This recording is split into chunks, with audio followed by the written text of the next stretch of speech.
ഖബറിന്റെ ശിക്ഷയിൽ നിന്ന് രക്ഷപ്പെടാൻ 4 കാര്യം. ഒന്നാമത്തേത് ഖുർആൻ ഓതലാണ്. ഖുർആൻ ഓതുന്ന ആളുകൾക്ക് ഖബർ ശിക്ഷയുണ്ടാവില്ല.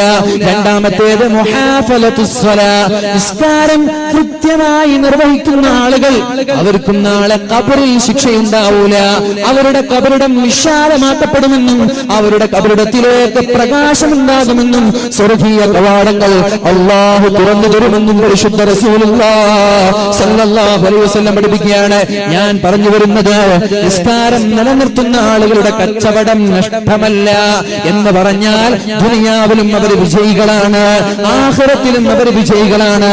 ഇന്ന് കാണുന്ന സാമ്പത്തിക പ്രയാസങ്ങൾക്ക്, ഇന്ന് കാണുന്ന കടങ്ങൾക്ക്, ഇന്ന് കാണുന്ന മാനസിക പ്രശ്നങ്ങൾക്കൊക്കെ കാരണം എന്തെന്നറിയോ? ഓതേണ്ടതുപോലെ ഖുർആൻ ഓതാത്തതാണ്, നിസ്കരിക്കേണ്ടതുപോലെ നിസ്കരിക്കാത്തതാണ്. നിസ്കാരം കൃത്യമായി നിലനിർത്തുന്ന ആളുകൾ പിന്നെയുമുണ്ടല്ലോ നിസ്കരിച്ചാലുള്ള നേട്ടങ്ങള് എന്താണ്? വ്യഭിചാരത്തിൽ നിന്ന് നിങ്ങളെ സംരക്ഷിക്കും, തിന്മയിൽ നിന്ന് നിങ്ങളെ സംരക്ഷിക്കും. ഇന്നസ്സലാത തൻഹാ അനിൽ ഫഹ്ശാഇ വൽ മുൻകർ. നിങ്ങൾ കൃത്യമായി നിസ്കരിക്കുന്ന ആളുകളാണെങ്കിൽ അല്ലാഹു പറഞ്ഞതുപോലെ ആ ഒരു മാധുര്യത്തോടെ, ആ ഒരു ടേസ്റ്റോടെ, ആ ഒരു ലഹ്വത്തോടെ, ആ ഒരു രസത്തോടെ നിസ്കരിക്കുന്ന ആളുകളാണെങ്കിൽ അല്ലാഹു തആല ആ നിസ്കാരം കൊണ്ട് നിങ്ങളുടെ ജീവിതത്തിൽ തന്നെ സമാധാനം നൽകും. തെറ്റ് ചെയ്യാൻ നിങ്ങൾക്ക് തോന്നൂല, വ്യഭിചരിക്കാൻ നിങ്ങൾക്ക് തോന്നൂല, കളിയുടെ അഡിക്റ്റ് ആവൂല, പ്രേമിക്കാൻ തോന്നൂല, പ്രണയിക്കാൻ തോന്നൂല. അതേപോലെ സൈറ്റുകൾ കിട്ടുമ്പോൾ, മൊബൈൽ ഫോണുകൾ കയ്യിൽ കിട്ടുമ്പോ ഇഷ്ടംപോലെ നല്ല നല്ല കാര്യങ്ങൾ പഠിക്കാനുണ്ടായിട്ട് തോന്നിവാസങ്ങളിലേക്ക് പോവാൻ നിങ്ങൾക്ക് കഴിയൂല. എന്തുകൊണ്ട്? നിസ്കാരം നിസ്കരിക്കേണ്ടതുപോലെ നിസ്കരിക്കുന്നവരാണ് നിങ്ങൾ. എന്നാൽ തൻഹാ അനിൽ ഫഹ്ശാഇ വൽ മുൻകർ. അല്ലാഹു തൗഫീഖ് നൽകുമാറാവട്ടെ. മൂന്നാമത്തെ കാര്യം പറഞ്ഞത് വഅൻഫഖൂ മിന്നാ റസഖനാഹും സിർറൻ വഅലാനിയ.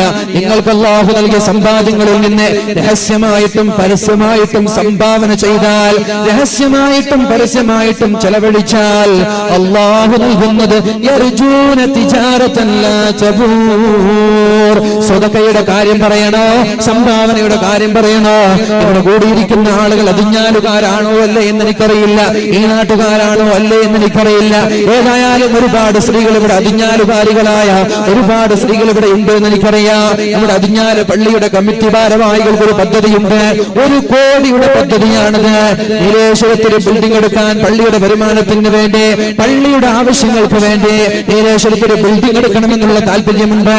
50 ലക്ഷത്തോളം രൂപ സ്വരൂപിച്ചു കഴിഞ്ഞിട്ടുണ്ട്. നിങ്ങൾ തന്നെയാണ് കൊടുത്തത്, പെണ്ണുങ്ങൾ തന്നെയാണ് കൊടുത്തത്, നാട്ടിലുള്ള മുതലാളിമാർ തന്നെയാണ് കൊടുത്തത്. എന്നാൽ നിങ്ങൾക്ക് ഇനിയും സുവർണാവസരമുണ്ട്. നിങ്ങളുടെ അവസരം എന്താണെന്ന് മനസ്സിലാക്കണേ.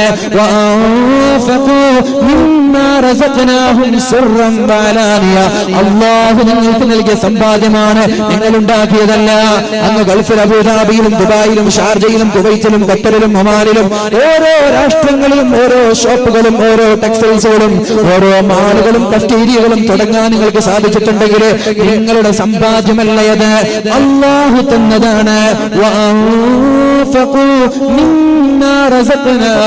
അല്ലാഹു നിങ്ങൾക്ക് നൽകിയ സമ്പാദ്യത്തിൽ നിന്ന് രഹസ്യമായിട്ടും പരസ്യമായിട്ടും നിങ്ങൾ ചെലവഴിച്ചാൽ നിങ്ങൾക്കുള്ള നേട്ടം എന്ത്? കേൾക്കൂ സഹോദര, ഞാൻ എന്റെ വാക്ക് നിർത്താൻ പോവുകയാണ്, നിങ്ങോട്ട് ശ്രദ്ധിക്കണേ. ഞാൻ എന്റെ വാക്കുകൾ വിസമ്മതിക്കാൻ പോവുകയാണ്. അല്ലാഹുവിന്റെ ഹബീബ് പറയാണ്,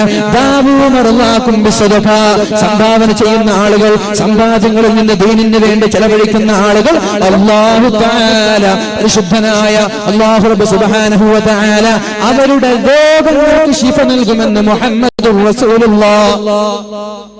സ്വലാത്തിന്റെ ശബ്ദം പോരാ. നിങ്ങൾ സ്വതക്ക നൽകിയാൽ അസുഖങ്ങളിൽ നിന്ന് നിങ്ങളെ അല്ലാഹു സംരക്ഷിക്കുമെന്ന് പരിശുദ്ധ റസൂലുള്ളാഹ്. എന്തൊക്കെയാണ് നേട്ടങ്ങളെന്ന് മനസ്സിലാക്കണം. ഞാൻ പറഞ്ഞല്ലോ,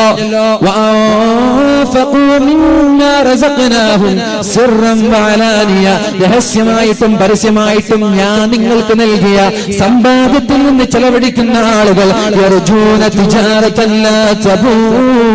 നിങ്ങൾക്ക് അല്ലാഹു നൽകുന്നത് നഷ്ടമില്ലാത്ത കച്ചവടമാണ്. ഒന്നാമത്തെ കച്ചവടം ശ്രദ്ധിക്കണേ. ഒന്നാമത്തെ ലാഭം നിങ്ങളുടെ രോഗങ്ങൾക്ക് ശിഫ ലഭിക്കുമെന്നതിൽ സംശയമില്ല. രണ്ടാമത്തെ ലാഭം കേൾക്കണോ? അല്ലാഹുവിന്റെ മാലാഖമാര് ദുആ ചെയ്യുന്നുണ്ട്. അല്ലാഹുമ്മ അഅതി മുൻഫികൻ ഖലഫാ. അല്ലാഹുവേ നിന്റെ ദീനിയായ കാര്യങ്ങൾക്ക് ചെലവഴിക്കുന്ന ആളുകൾക്ക് നീ പകരം നൽകണമേ അല്ലാഹ്. 1,00,000 നൽകുന്നതെങ്കിൽ അല്ലാഹു 2,00,000 ലഭിക്കാനുള്ള വഴിയുണ്ടാക്കി തരും. തമാശയല്ല. 1,00,000 നിങ്ങൾ നൽകുന്നതെങ്കിൽ 2,00,000 നിങ്ങൾക്ക് ലഭിക്കാനുള്ള വഴി അല്ലാഹു നിങ്ങൾക്ക് കാണിച്ചു തരും. തമാശയല്ല, ഇത് ഹദീസാണ്. അല്ലാഹുമ്മ അഅതി മുൻഫികൻ ഖലഫാ. അല്ലാഹുമ്മ അഅതി മുൻഫികൻ ഖലഫാ. അല്ലാഹുവേ ചെലവഴിക്കുന്ന ആളുകൾക്ക് പകരം നൽകണമേ അല്ലാഹ്. 1,00,000 നൽകിയാൽ, 50,000 നൽകിയാൽ, 10,000 നൽകിയാൽ, ഒരു സ്വർണ്ണവള നൽകിയാൽ, ഒരു അലിക്കത്ത് നൽകിയാൽ, ഒരു കൈശേണ് നൽകിയാൽ, ഒരു മാല നൽകിയാൽ, നിങ്ങളാൽ കഴിയുന്ന നിങ്ങളുടെ സമ്പാദ്യത്തിൽ നിന്ന് മൂല്യമായ ഒരു തുക നിങ്ങൾ നൽകുകയാണെങ്കിൽ അല്ലാഹുമ്മ അഅതി മുൻഫികൻ ഖലഫാ. അല്ലാഹുവേ ചെലവഴിക്കുന്ന ആളുകൾക്ക് പകരം നൽകണമേ അല്ലാഹ്. ദുനിയാവിൽ തന്നെ അല്ലാഹു പകരം നൽകുമെന്നതിൽ സംശയമില്ല. അതോടൊപ്പമാണ് അല്ലാഹു ആഖിറത്തിൽ പകരം നൽകുന്നത്. ഇനി ഭാരവെന്ന് കേൾക്കണോ? മൂന്നാമത്തെ നേട്ടം കേൾക്കണോ? അല്ലാഹുവിന്റെ മുത്ത് റസൂലുള്ളാഹ്. നിങ്ങളിവിടെ ശ്രദ്ധിക്കുന്നുണ്ടോ? ഇങ്ങനെ വേദങ്ങനെ പോവാണ്, നിങ്ങൾ ഇങ്ങനെ വണ്ടി നോക്കിയിരിക്കുക. ശ്രദ്ധിക്കുന്നുണ്ടോ?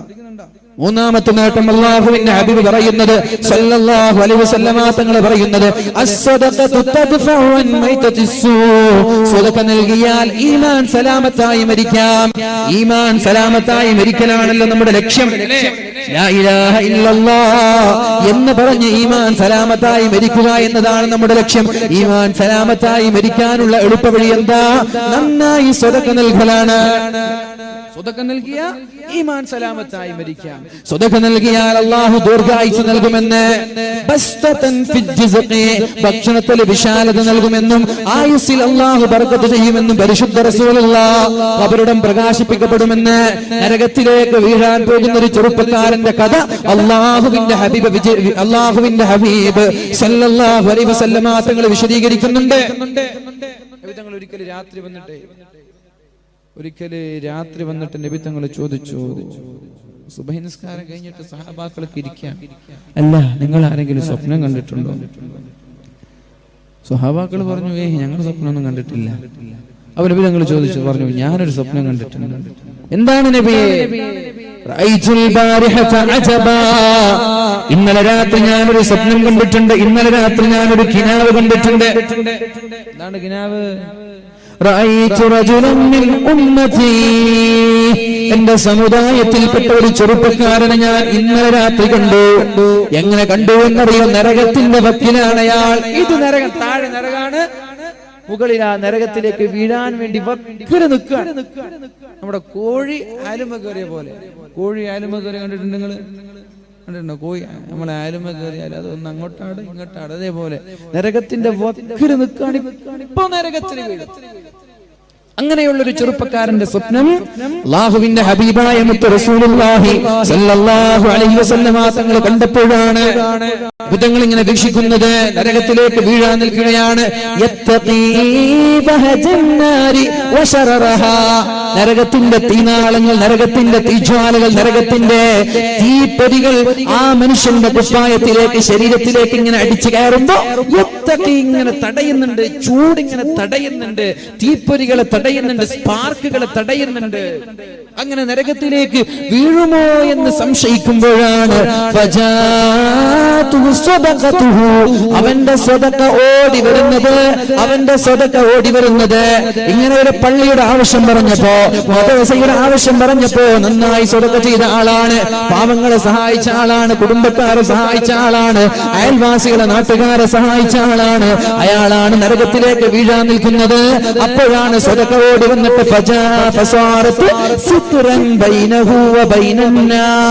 അവന്റെയും നരകത്തിന്റെയും ഇടയിൽ ഒരു മറയായി, ഒരു സ്ക്രീനായി ആ സ്വതക്ക നിൽക്കുകയും നരകത്തിൽ നിന്ന് അവനെ വലിച്ചു കൊണ്ടുപോവുകയും ചെയ്യുന്ന ഒരു സ്വപ്നം ഇന്നലെ രാത്രി ഞാൻ കണ്ടു എന്ന് പരിശുദ്ധ റസൂൽ സല്ലല്ലാഹു അലൈഹി വസല്ലം. ഇതൊക്കെയാണ് നമുക്കിത് കൊടുത്താക്കാൻ നേട്ടമുണ്ടാവുക. ഞാൻ പിരിവ് നടക്കുന്നില്ല, ഞാൻ വിഷയം വന്നപ്പോ പറഞ്ഞതാണ്. കൊടുക്കേണ്ടവർക്ക് കൊടുക്കാം. ദുനിയാവിലുള്ള നേട്ടങ്ങൾ ഒരുപാട്, ആഖിറത്തിലുള്ള നേട്ടങ്ങൾ ഒരുപാട്. കൊടുക്കേണ്ടവർക്ക് കൊടുക്കാം. അല്ലാത്തവരോട് ഞാൻ ഒന്നും പറയുന്നില്ല. നിങ്ങളുടെ ഇഷ്ടമാണ്.